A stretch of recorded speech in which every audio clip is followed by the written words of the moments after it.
ആണ്. നമുക്ക് അടിപൊളി പായസം ഉണ്ടാക്കിയാലോ? എന്ത് പോയി കണ്ടുപോയി.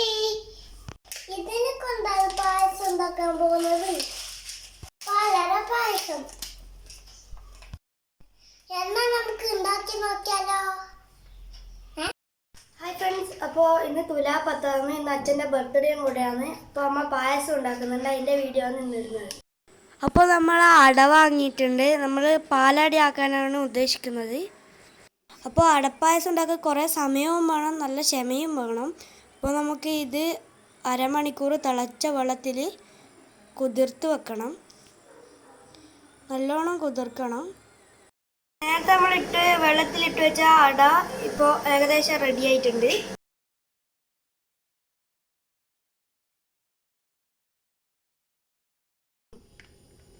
അപ്പോൾ നമ്മൾ ഇതിലേക്ക് 3 പാക്കറ്റ് പാലാണ് ഒഴിക്കുന്നത്.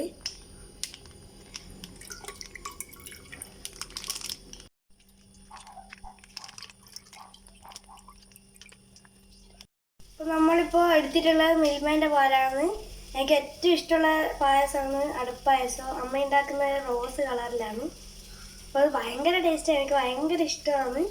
അപ്പോൾ ബാക്കി പായസത്തിലേക്കാട്ടും ഏറ്റവും ഇഷ്ടം ഈ ഒരു പാലടയാണ്. ഈ ഒരു പാല് തിളക്കുന്നവരെ നമുക്കൊന്ന് വെയിറ്റ് ചെയ്യാം. പാല് തിളക്കുന്ന സമയം കൊണ്ട് നമുക്ക് ഈ ഒരു നമ്മൾ തിളപ്പിച്ച് വെച്ച അട നമുക്ക് 3-4 പ്രാവശ്യം കഴുകിയിട്ട് വൃത്തിയാക്കിയെടുക്കാം.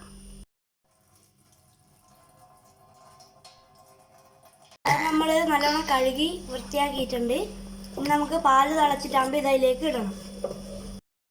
പാല് തിളച്ച് വരുന്നുണ്ട്. അപ്പോൾ നമുക്ക് ഇതിലേക്ക് അട ഇട്ട് കൊടുക്കാം. പാല് തിളക്കുന്നുണ്ട്. നമുക്ക് നമ്മുടെ അട ഇതിലേക്ക് ഇട്ട് കൊടുക്കാം.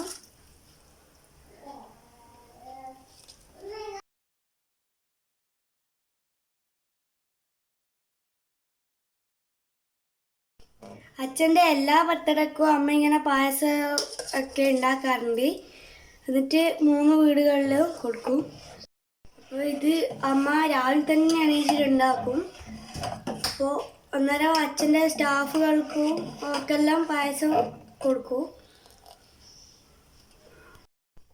ഇതിപ്പോൾ നമ്മൾ അട ചേർത്ത് വെച്ചിട്ടുണ്ട്.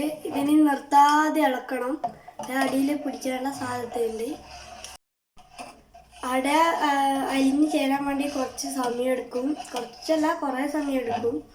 അപ്പോൾ അതിലേക്ക് പാല് ഒഴിച്ച് ഇത് മാച്ചായി കഴിഞ്ഞാൽ അതിന് പായസത്തിനൊരു രസം ഉണ്ടാവും. അപ്പോൾ ഇറക്കിക്കൊണ്ട് നിൽക്കുകയാണ്. ഇത് നല്ലോണം അതിനൊന്ന് നോക്കാം. അപ്പോൾ ഇനി കുറച്ചുകൂടി ആവാനുണ്ട്. ഇപ്പോൾ പാലും അടയും കൂടി വേർതിരിഞ്ഞ് നിൽക്കുമ്പോൾ നമുക്ക് കുടിക്കാൻ അത്രയ്ക്ക് ടേസ്റ്റൊന്നും ഉണ്ടാവില്ല. അപ്പോൾ നമുക്ക് രണ്ടും കൂടി ഒന്ന് അടിഞ്ഞാൽ നമുക്ക് നല്ല ടേസ്റ്റാണ് കുടിക്കാനുണ്ടാവുക. പായസം നല്ലോണം തിളക്കുന്നുണ്ട്. നമുക്ക് കുറച്ചും കൂടി കുറുകി വരട്ടെ. ഇത് നമ്മൾ ഏലക്കായിൻ്റെ തൊലി കളഞ്ഞ് വെച്ചതാണ്. അത് നമുക്ക് ഈ പായസത്തിലേക്ക് ചേർക്കാം.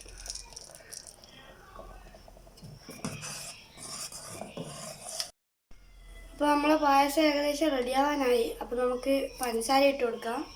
അപ്പോൾ മധുരമൊക്കെ ഒരാളുടെ ഇഷ്ടത്തിന് ഇട്ട് കൊടുക്കുക, എത്രയായാലും പ്രശ്നമൊന്നുമില്ല. കുറച്ച് പഞ്ചസാര നമുക്ക് കാരമൽ ചെയ്യാൻ വെക്കണം. ഇതൊരു വെറൈറ്റി പായസമാണ്. അപ്പോൾ നമ്മൾ അടുത്തത് പഞ്ചസാര കാരമൽ ചെയ്യാൻ വേണ്ടി വെക്കുന്നതാണ്. അത് ഒരു ബ്രൗണിഷ് കളറാവുന്നവരെ നമുക്ക് ഇളക്കി കൊടുത്തുകൊണ്ടിരിക്കണം. ബ്രൗൺ പോലെയുള്ളൊരു കളറായിട്ടുണ്ട്.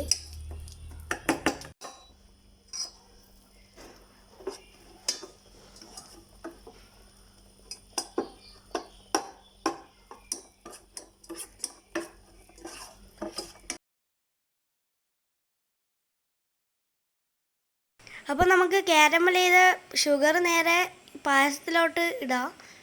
അപ്പോൾ അത് ഒഴിക്കുമ്പോൾ തന്നെ നല്ലൊരു മണവും, അപ്പോൾ ഇത് ഒഴിക്കുമ്പോൾ നല്ല ടേസ്റ്റും കൂടുന്നുണ്ട്. അപ്പോൾ നല്ല കളറൊക്കെ മാറി വന്നാൽ നിങ്ങൾക്ക് തന്നെ കാണാൻ പറ്റും. അടുത്തത് നമുക്കിനി അതിലേക്ക് ഗീ ഒഴിച്ച് കൊടുക്കാം. ഇനി അത് ചൂടായി വരുമ്പോൾ നമുക്ക് അതിലേക്ക് അണ്ടിപ്പരിപ്പ് ഇട്ട് കൊടുത്ത് നല്ലോണം വറുത്തെടുക്കുക. അപ്പോൾ നല്ലോണം കുറച്ച് വറുത്താൽ മതി. ഉണക്കമുന്തിരിയും കൂടി ഉണ്ടെങ്കിൽ നല്ല ടേസ്റ്റ് ആവും. അപ്പോൾ നമ്മളടുത്ത് ഉണക്കമുന്തിരി ഇല്ല. അപ്പോൾ അതുകൊണ്ട് അണ്ടിപ്പരിപ്പ് മാത്രം വെച്ച് അഡ്ജസ്റ്റ് ചെയ്യാം. ഇതും നമുക്ക് നേരെ പായസത്തിലൊത്തിടാം. അപ്പോൾ അതിൻ്റെ കളറൊക്കെ പായസത്തിൻ്റെ അന്നേരവും കളറും നല്ല മണമാണ് വരുന്നത്.